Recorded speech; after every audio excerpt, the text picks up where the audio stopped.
What's good, YouTube? It's your boy, Blue Blood Sports TV, back at y'all with another one.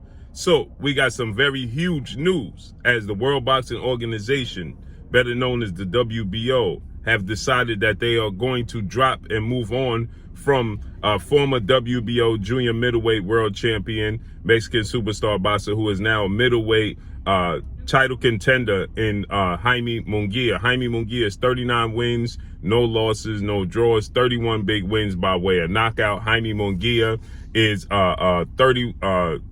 25 years of age, 6 foot tall, with a 72-inch arms. With that said, Jaime Munguia, he was scheduled to go into a purse bid with Jermall, okay, for the WBO mandatory interim position to be the to either fight now WBO middleweight world champion superstar boxer Demetrius Boo Boo Andrade, who is moving up to super middleweight and taking on Zach Parker for the WBO same position, interim position at the super middleweight division, and become the mandatory for Canelo Alvarez. Okay, so he'll be fighting Zach Parker, it looks like May 21st. Okay, so Demetrius Andrade currently holds the WBO title at middleweight at 160, but he's moving up. So Jaime Munguia, who held that WBO title at 154, is now looking to become that position at 160. But shockingly now, Jaime Munguia has been dropped out of that position, and Jermall has a new opponent for the WBO mandatory position,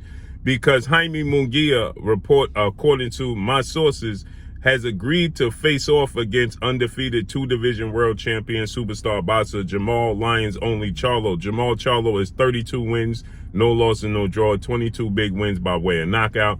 Jermall Charlo is 31 years of age. He'll be 32 years of age in May. He is 6 feet tall with a 74-inch arm reach, okay? So with that said, it looks like Showtime and Steven Espinosa will be announcing that Jermall Charlo will be facing Jaime Munguia on Tuesday. On Tuesday, they will officially be announcing Jaime Munguia versus Jermall Charlo, as Showtime will officially be announcing it. This is huge news. We know already Steven Espinosa and company has announced that the PBC, Premier Boxing Champions, founder and advisor Al Heyman, Steven Espinosa, had made an offer to Golden Boy Promotions, legendary promoter, and legendary fighter, a Hall of Famer, Oscar De La Hoya, who Jaime Munguia, he faces off, he fights for Oscar De La Hoya. He fights under Golden Boy Promotions. He normally fights on DAZN. So this fight is going to be on pay-per-view, on Showtime pay-per-view. So you will be seeing Jaime Munguia versus Jermall Charlo on Showtime pay-per-view, okay? This is what it looked like, and it could be June, or it could possibly be in July. I don't know the all the logistics, but you can expect on Tuesday, as Steven Espinosa, he will be sitting down and he will be revealing Showtime's upcoming schedule, and expect to see Jermall Charlo versus Jaime Munguia on that scheduled card, okay? So with that said, this is huge news. This is a huge fight for Jaime Munguia. It's an opportunity to gain the WBC title. Jaime Munguia, thus far in his career, he hasn't had that big fight. He hasn't been tested. Many people question Jaime Munguia's resume. Okay, he fought the likes of Toriano Johnson. He fought Dennis Hogan. Liam Smith. Gary Spike O'Sullivan. Zarmada, who is a guy that Triple G fought. Gabe Rosado in his last fight was the biggest name. And Dimitri Bala in his absolutely last fight. So prior to that, Jaime Munguia has been viewed as not been tested, okay? And Jermall Charlo in his career, he's fought a total of 3 champions at best, okay? He fought against K9 Cornelius Bunridge. He fought against Austin Trout, and he fought against Julian J. Rod Williams. Those are the 3 champions he's beat, and then he beat Sergei Derevyanchenko, which is, to me, the biggest win in his career, okay? So with that said, this is a huge opportunity for Jermall Charlo, and it's a huge opportunity for Jaime Munguia. Now, Jaime Munguia, like I explained to y'all when this was first being talked about, that Jaime Munguia could have went the route of looking to fight Jermall for the WBO title, but then he still might have to go through Demetrius Andrade as well. Okay, so he would have had to go through Jermall, who is undefeated, who is viewed as the next Gennady Triple G Golovkin. Okay, that's how Janibek is viewed. He's from Kazakhstan as well. And Janibek, is a very good fighter. He doesn't have many fights like most European fighters. They don't have a lot of fights. He's 11-0, no knockouts. No loss and no draws. 7 wins by way of knockout. 28 years of age, 5'11.5" with a 71.5-inch arm reach.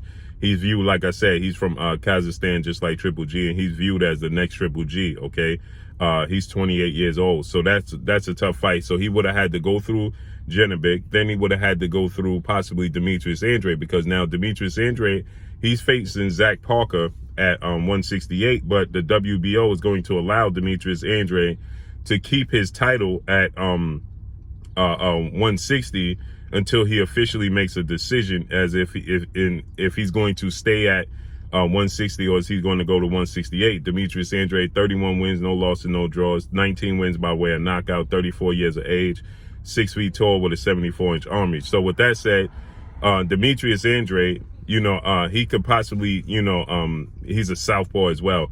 He could beat Zach Parker, become the mandatory for 4-division world champion Mexican superstar boxer, who currently is the undisputed super middleweight world champion in Saul Canelo Alvarez. So he could Demetrius Andrade could beat Zach Parker, then he'll become the mandatory for Canelo Alvarez. Okay, he can make himself the mandatory and force the fight, but we know Canelo Alvarez is not going to fight Demetrius Andrade more than likely in 2022. Canelo Alvarez's schedule seems to already be set. Now things could be changed because of the situation taking place between Ukraine and Russia, so that could change. But with that said, Canelo Alvarez, is going to fight. Canelo Alvarez is on the verge of facing off against Canelo Alvarez is going to face Dimitri Bivol at light heavyweight, okay, for his WBA title in May 7th, okay, Cinco de Mayo weekend. But then Canelo Alvarez is scheduled to face off against Triple G in a trilogy in September. Now, maybe he'll fight Demetrius Andrade at the end of the year, but in the meantime, Demetrius Andrade is going to fight in May. What is Demetrius Andrade going to do? Okay, is Demetrius Andrade going to sit and wait for Canelo Alvarez that entire time? Or is Demetrius Andrade going to, stay busy? And if he stay busy, he could, make himself the mandatory, go back down, fight the winner, Janibek and Jaime Munguia. And if Canelo Alvarez chooses that route, then he could go up and face it off against Canelo Alvarez, essentially making himself flip-flopping between 2 divisions. So that means Jaime Munguia will have a tough road of going through Demetrius Andrade and Janibek, when he could go directly into a fight with Jermall Charlo for the WBC title and a big payday. He's going to get a bigger payday against Jermall Charlo than he is against Janibek, okay? And and it's a direct opportunity at the title instead of interim mandatory position. So and for Jermall Charlo, this is the name, this is the opportunity you're looking for, because Jaime Munguia, no doubt about it, is a Mexican superstar. Now, he hasn't been a pay-per-view headliner, but he does have the Mexican fan base. He just packed out, down in Mexico City against Dimitri Bivol. So no doubt about this is the fight that Jermall Charlo needs and looking for his career, for his, namesake, or to build his brand, okay? And then moving forward, he beats Jaime Munguia, sky should be the limit moving forward, okay? I can't see Jermall Charlo going backwards after that. Stylistically, I think that Jermall Charlo will win this fight. And since Jaime Munguia has got with Eric Morales, he's gotten better, okay? He's gotten more technically sound. He's gotten more sharper with his punches, so he's definitely gotten better, but with that said, I think that Jermall Charlo just too big, too skilled, too sharp with his punches. I think it's going to be action-packed. I think it's going to be, a fight where, it's going to have a lot of action and could be fight of the year candidate. Because we saw Jermall Charlo against Montiel, okay, where he was getting backed up, and it looked like Montiel was having a lot of success going to the body, and it looked like he could possibly be on the verge of stopping Jermall Charlo, dare I say. So action-packed. Even Jermall Charlo fight with Sergey Derevyanchenko was action-packed, okay? Jermall Charlo is very skilled, very technically sound, has a high ring IQ, Great jab, strong power. He has the total package, okay? And Jaime Munguia is a press forward, come forward type of fighter. So no doubt about it, this is going to be entertaining. So look for an announcement on Tuesday from Showtime and Steven Espinosa, Jaime Munguia versus Jermall Charlo. But that's all I got for y'all. Make sure you hit the like button. Drop a comment in the comment section. Let me know what y'all think. Y'all already know what it is. It's your boy Blue Blood Sports TV. Hate, like, comment, and subscribe. You haven't subscribed, hit the subscribe button, hit the like button, hit the bell icon to get all the new notification. Follow me on Instagram at Blue Blood Sports TV, all one word. Y'all already know what it is. Shout out to the entire LDBC. Shout out to New Media. Shout out to Black Media Roll. Make sure you like and share these videos. That's all I got for y'all. Peace.